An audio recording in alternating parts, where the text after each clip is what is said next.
Good morning everyone. आज है 22 नवंबर और आज के इस वीडियो में हम 22 नवंबर से रिलेटेड करंट अफेयर से जितने भी इंपॉर्टेंट क्वेश्चन बन सकते हैं वो सारे के सारे डिस्कस करने वाले हैं। सो हर एक क्वेश्चन को मैं आपको पूरे डिटेल में समझाने की कोशिश करूंगा। सो आपसे रिक्वेस्ट है कि वीडियो में पूरे पेशेंस के साथ एंड तक बने रहिएगा। एंड वीडियो के एंड में मैं आपसे कुछ क्वेश्चन भी पूछूंगा जिसका आंसर आपको इसी वीडियो के नीचे कमेंट बॉक्स में कमेंट करके देना है।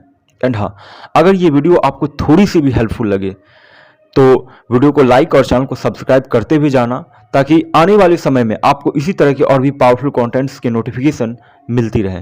सो आइए बिना टाइम वेस्ट किए हुए वीडियो स्टार्ट करते हैं। जैसा कि कल हमने पढ़ा था, लांस नायक मंजू भारतीय सेना की पहली महिला स्काई ड्राइवर बन गई। संध्या Devanathan social media company Meta की नई उपाध्यक्ष चुनी गई। मनिका बत्रा एशिया कप में कांस्य पदक जीतने वाली पहली भारतीय महिला बन गई। ISRO Indian Space Research Organisation द्वारा प्रारंभ नाम से देश का पहला निजी रॉकेट विक्रम एस लॉन्च किया गया। 7 से 29 दिसंबर 2022 संसद का शीतकालीन सत्र शुरू होने जा रहा है। 7 से 29 दिसंबर 2022 तक, ठीक है। हाल ही में बाली यात्रा को Guinness book of world record में शामिल किया गया। बंडारू विल्सन बाबू को भारत का अगला राजदूत नियुक्त किया गया है। हाल ही में भारत को अंतर्राष्ट्रीय परिवार नियोजन सम्मेलन की राष्ट्रीय श्रेणी उत्कृष्टता पुरस्कार 2022 से नवाजा गया। अब बात करते हैं आज के कुछ इंपॉर्टेंट क्वेश्चंस के बारे में। पहला क्वेश्चन है, गुजरात क्रिकेट संघ का नया अध्यक्ष किसे चुना गया? तो याद रखना, धनराज परिमल नाथवानी को गुजरात क्रिकेट संघ का नया अध्यक्ष चुना गया। नेक्स्ट क्वेश्चन है, हाल ही में गूगल द्वारा किस राज्य में उभरते स्टार्टअप का समर्थन करने के लिए एक साझेदारी पर हस्ताक्षर किए गए हैं? तो याद रखना, कर्नाटक। गूगल ने अभी कर्नाटक के साथ उभरते हुए स्टार्टअप का समर्थन के लिए हस्ताक्षर किए हैं। अब बात हो रही है कर्नाटक की, तो कर्नाटक से रिलेटेड कुछ इंपॉर्टेंट चीजें जान लेते हैं। देखो, कर्नाटक के जो वर्तमान मुख्यमंत्री बसवराज सोमप्पा बोमाई हैं, वर्तमान राज्यपाल थावरचंद गहलोत है। कर्नाटक की राजधानी बेंगलोर है। स्थापना हुई थी कर्नाटक की 1 नवंबर 1956 को। प्रथम मुख्यमंत्री थे यहाँ के श्री के चंगलाराय रेड्डी। राजकीय पशु है हाथी। राजकीय फूल है कमल। बेंगलोर कर्नाटक का सबसे बड़ा शहर, याद रखना। अगर यहाँ के लोक नृत्य की बात की जाए तो यक्षगान, कुनीता, करगा, लांबी, ये यहाँ की प्रमुख लोक नृत्य है। प्रमुख नदियों की बात की जाए तो कावेरी, कृष्णा, सरस्वती, कालिंदी, तुंगभद्रा, ये यहाँ की प्रमुख नदियां हैं। टोटल जिलों की बात की जाए तो यहाँ की 30 है, ठीक है। डी देवराज उर्स कर्नाटक के सबसे लंबे समय तक मुख्यमंत्री रहे थे, डी देवराज उर्स। और कर्नाटक को पहले मैसूर के नाम से जाना जाता था, ठीक है।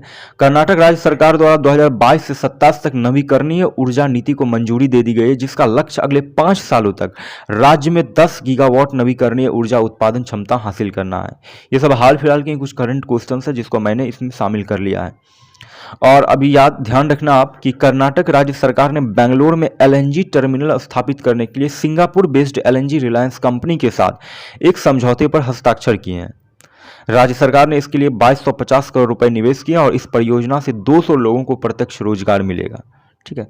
कर्नाटक राज्य सरकार द्वारा सितंबर 2022 में ग्लोबल स्टार्टअप चैलेंज वेंचुराइज को लॉन्च किया गया था, सितंबर 2022 में। मैंने बताया भी था उस वीडियो में। कर्नाटक राज्य सरकार द्वारा स्कूलों, यूनिवर्सिटी और कॉलेज में रोजाना 10 मिनट का ध्यान अनिवार्य कर दिया गया है। सो इतनी चीजें आप कर्नाटक से रिलेटेड आपकी ध्यान रखना। नेक्स्ट क्वेश्चन है, विश्व टेलीविजन दिवस कब मनाया गया? तो ध्यान रखना, 21 नवंबर को, यानी कल ही विश्व टेलीविजन दिवस मनाया गया। अब बात करते हैं कि अब तक हमने नवंबर मंथ में कौन कौन से इंपॉर्टेंट डे को सेलिब्रेट किया अब तक। देखो, सबसे पहले 1 नवंबर को केरल के साथ साथ कर्नाटक, आंध्र प्रदेश, छत्तीसगढ़, पंजाब, हरियाणा, मध्य प्रदेश, चंडीगढ़, लक्षद्वीप, पुडुचेरी ने अपना स्थापना दिवस मनाया, ठीक है। 2 नवंबर को international day to immunity for crime against journalist मनाया गया। 3 नवंबर को राजा राजचोल की जयंती। 1 से 5 नवंबर के बीच राष्ट्रीय जल सप्ताह दिवस मनाया गया, 1 से 5 नवंबर। देखो, जितने भी इंपॉर्टेंट डेज हैं वो आजकल एग्जाम में बहुत पूछे जा रहे हैं। सो आप इसे ध्यान से देखिएगा और कम से कम याद करने की कोशिश कीजिएगा, ठीक है। मैं मानता हूँ सब याद रख पाना बहुत ही मुश्किल है, लेकिन नामुमकिन तो नहीं है ना। सो आप इसे ध्यान से देखिएगा, जितना हो सके आपसे याद रखने की कोशिश करना आप।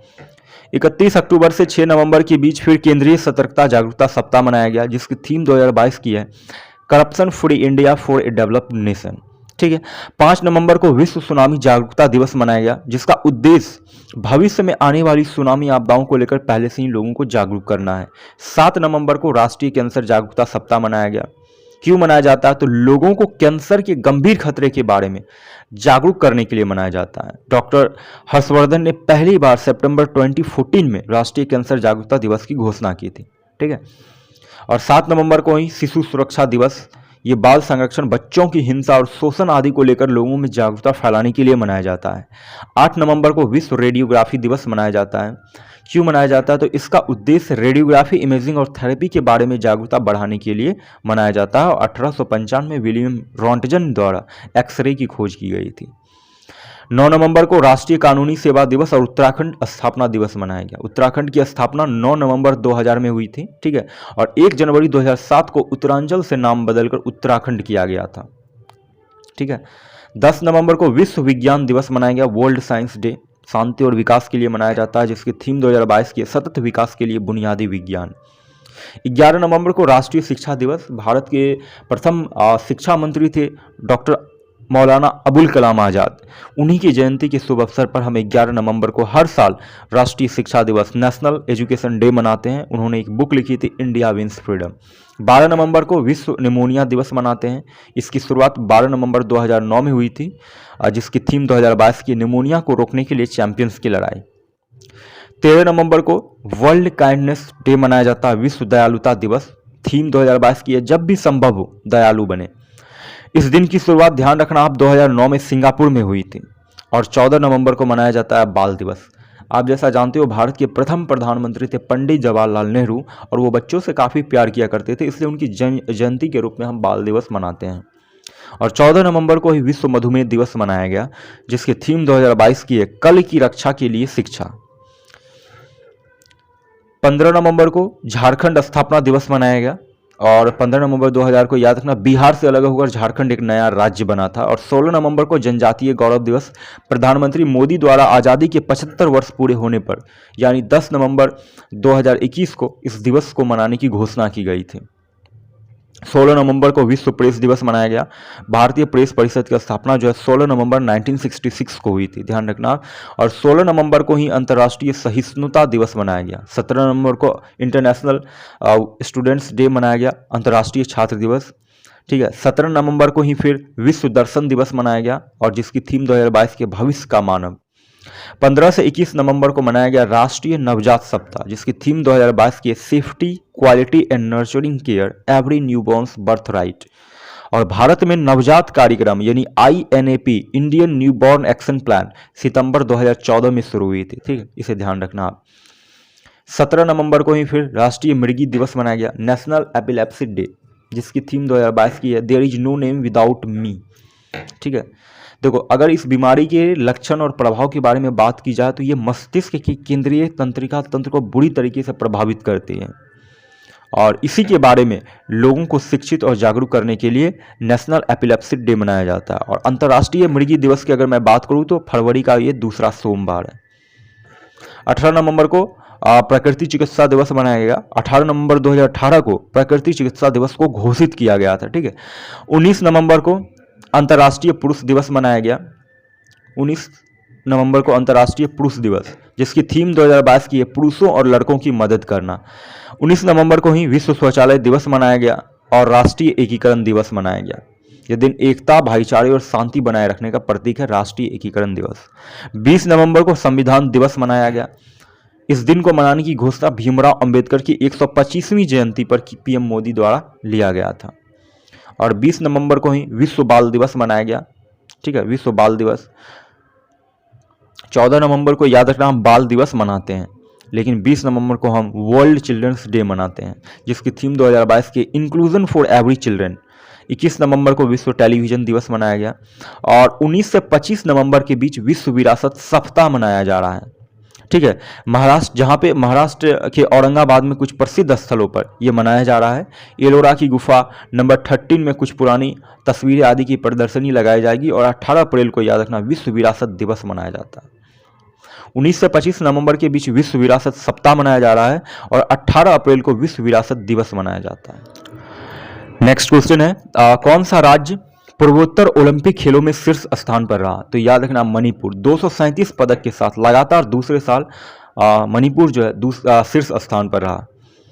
ठीक है, इसे ध्यान रखिएगा, इंपॉर्टेंट क्वेश्चन है। गांधी मंडेला फाउंडेशन द्वारा किसे गांधी मंडेला पुरस्कार से सम्मानित किया गया? तो याद रखना, अभी हाल ही में दलाई लामा को गांधी मंडेला पुरस्कार से सम्मानित किया गया है।